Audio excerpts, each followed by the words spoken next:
नमस्कार, आप देख रहे हैं आर्यन टीवी नेशनल। मैं हूं आपके साथ रुचि सिंह और आज की कहानी की शुरुआत कुछ इस तरीके से है कि पीएम मोदी पर हमला होने वाला था। सिर्फ कुछ ही मिनटों की दूरी के चलते वो बच गए। साथ ही बड़ा सवाल ये भी उठता है कि आखिर हमला कैसे होने वाला था, कौन इस हमले के पीछे था और ये हमला कितना गंभीर हो सकता था।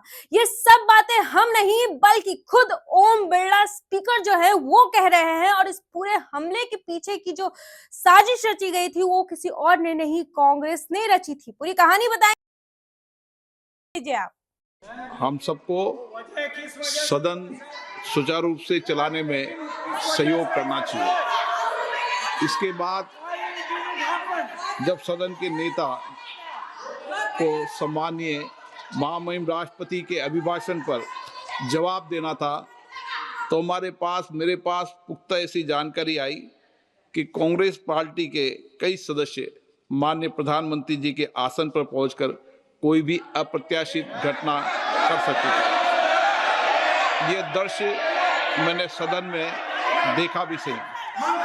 अगर ये घटना हो जाती तो ये अत्यंत अप्रिय दृश्य देश के लोकतांत्रिक परंपराओं को तार तार कर देता।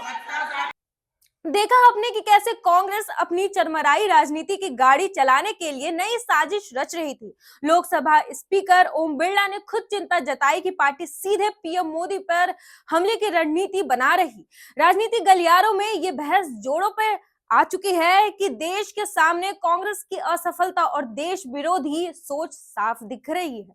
दरअसल 4 फरवरी की शाम 5 बजे लोकसभा में प्रधानमंत्री नरेंद्र मोदी का भाषण होने वाला था, लेकिन आखिरी वक्त में इसे टाल दिया गया। इसकी वजह गुरुवार यानी 6 फरवरी को सामने आई। लोकसभा स्पीकर ओम बिरला ने खुद चेयर से बताया कि उन्हें पीएम मोदी को सदन में आने से मना किया था। उन्होंने बड़ा दावा करते हुए कहा कि ऐसा इसलिए क्योंकि कांग्रेस के सांसद उन पर शारीरिक हमला कर सकते थे। इतना ही नहीं, स्पीकर ने आगे कहा कि अगर कोई घटना हो जाती तो लोकतंत्र की मर्यादा तार तार हो जाती। उसे टालने के लिए मैंने पीएम मोदी से आग्रह किया कि वो सदन में ना आए।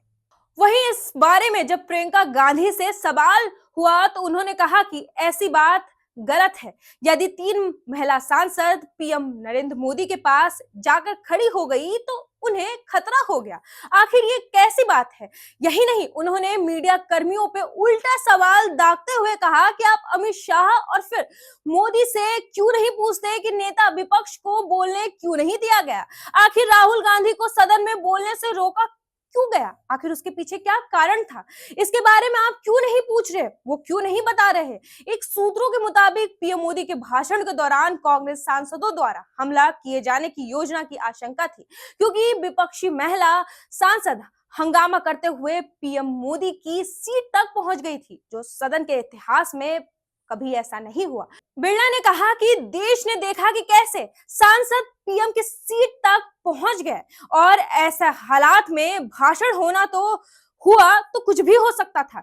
यही वजह रही कि लोकसभा की कार्यवाही स्थगित करनी पड़ी और 2004 के बाद पहली बार धन्यवाद प्रस्ताव बिना प्रधानमंत्री के भाषण के पास हुआ, जबकि विपक्ष का हंगामा जारी रहा और सदन को शुक्रवार सुबह 11 बजे तक के लिए टाल दिया गया। यह घटना सदन की गरिमा और देश की सुरक्षा पर बड़ा सवाल खड़े करता है। तो सवाल यह है कि क्या कांग्रेस अपने राजनीति स्वार्थ के लिए देश के सबसे सुरक्षित स्थान संसद तक को हथियार बना रही है? और क्या सच में पीएम मोदी पर हमला होने की साजिश थी या सिर्फ राजनीति ड्रामा? आप खुद सोचिए और तय कीजिए कि कौन सच कह रहा है और कौन सिर्फ राजनीति की गाड़ी को आगे बढ़ा रहा है। आपकी क्या सोच है? अपनी राय हमें कमेंट सेक्शन में जरूर बताइएगा और साथ ही और भी अपडेट्स के लिए जुड़े रहें।